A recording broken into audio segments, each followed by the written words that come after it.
Hello guys, ജിമിഗി വ്ളോഗ്സിലേക്ക് എല്ലാവർക്കും സ്വാഗതം. ഇതേ നമ്മൾ ബൊഗെയിൻവില്ലയുടെ അടുത്തൊന്ന് നിൽക്കേണ്ട ബൊഗെയിൻവില്ലയുടെ വീഡിയോ ആണ് നമ്മളിന്ന് ചെയ്യണത്. ഈ ബൊഗെയിൻവില്ലയിൽ നിറയെ പൂവ് കണ്ട ഇതൊക്കെ എങ്ങനെ ഉണ്ടായെന്നും അതിന് നമ്മൾ ഉപയോഗിച്ച കുറച്ച് ടിപ്സ് ഒക്കെ ഉണ്ട്, അതൊക്കെ കാണിക്കാനാണ് നമ്മൾ ഈ വീഡിയോ. അപ്പം നമ്മൾ അതിനു വേണ്ടി ഒരു ചെടിച്ചട്ടി എടുത്ത് വെക്കാം. അപ്പം എന്നിട്ട് കുറച്ച് മണ്ണും കുറച്ച് ആട്ടിൻകാട്ടം പിന്നെ കുറച്ച് ചകിരിച്ചോറ് പിന്നെ കരിയില കമ്പോസ്റ്റ്, ഇത്രയും സാധനങ്ങൾ വേണം. പിന്നെ ഒരു ചെടിച്ചട്ടിയിൽ ഒരു 3 ചിരട്ട കമഴ്ത്തി വെക്കണം ഏറ്റവും താഴത്തായിട്ട്. അത് വെള്ളം കെട്ടി നിൽക്കാണ്ട് വാർന്നു പോകാനായിട്ടാണ് നമ്മൾ അങ്ങനെ ചെയ്യണത്. എന്നിട്ട് അതിൻ്റെ മുകളിലായിട്ട് കുറച്ച് കരിയില ഇട്ട് കൊടുക്കാം. അപ്പം ഈ കരിയിലയും കുറച്ച് ദിവസം കഴിയുമ്പോൾ നല്ല വളമായിട്ട് മാറും. അപ്പം അതിനുവേണ്ടി കുറച്ച് കരിയില കൂടി ഇട്ട് കൊടുക്കാം.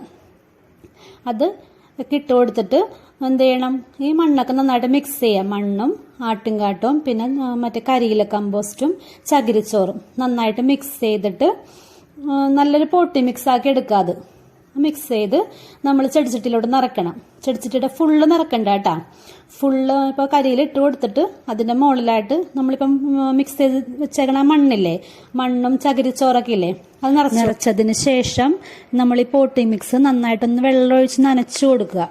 കാരണം ഇതെല്ലാം ഉണങ്ങിയിരിക്കണല്ലേ, അപ്പം നനക്കുമ്പോൾ ഒന്നും കൂടി ഇതെല്ലാം കൂടി ഒന്ന് മിക്സ് ആവും. മിക്സായിട്ട് ബൊഗെയിൻവില്ലയുടെ തണ്ടെടുക്കുക. നമ്മളിപ്പോൾ എടുത്തേക്കണത് അധികം മൂത്തതോ അല്ല, ഒരു മീഡിയം സൈസ് അധികം ഇളയതോ അല്ലാത്തൊരു തണ്ടെടുക്കുക. ആ തണ്ടെടുത്തിട്ട് അതിൻ്റെ എല്ലാം മൊത്തം കളഞ്ഞിട്ട് നേരെ കൊണ്ടേ കുത്തിരുതിട്ട് മണ്ണിലോട്ട് നമ്മളൊരു അലോവേറയുടെ തണ്ടെടുത്തിട്ട് ഒരു ചെറിയ കഷ്ണം എടുത്തിട്ട് ബൊഗെയിൻവില്ലയുടെ തണ്ട് അതിലേക്ക് ഇറക്കി കൊടുക്കുക. എന്നിട്ട് നടുമ്പോൾ നമ്മുടെ അലോവേറയിൽ നല്ല ഈർപ്പമുണ്ടാവും എപ്പോഴും. അപ്പം പെട്ടെന്ന് വേര് പിടിക്കാൻ അത് ഹെൽപ്പ് ചെയ്യും. പിന്നെ നമ്മളത് ഒരിക്കലും നേരെ കൊണ്ട് ഡയറക്റ്റ് സൺലൈറ്റിലൂടെ വെക്കരുതിട്ടാ.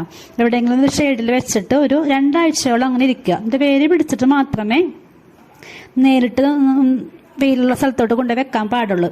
അങ്ങനെയാണെങ്കിൽ മാത്രമേ ഇത് നന്നായിട്ട് വളരുള്ളൂ. കാരണം ഇതിൻ്റെ ഇലയൊക്കെ നമ്മൾ കളഞ്ഞേക്കണല്ലോ, അത്ര ഇലഞ്ഞ് വരണ്ടേ.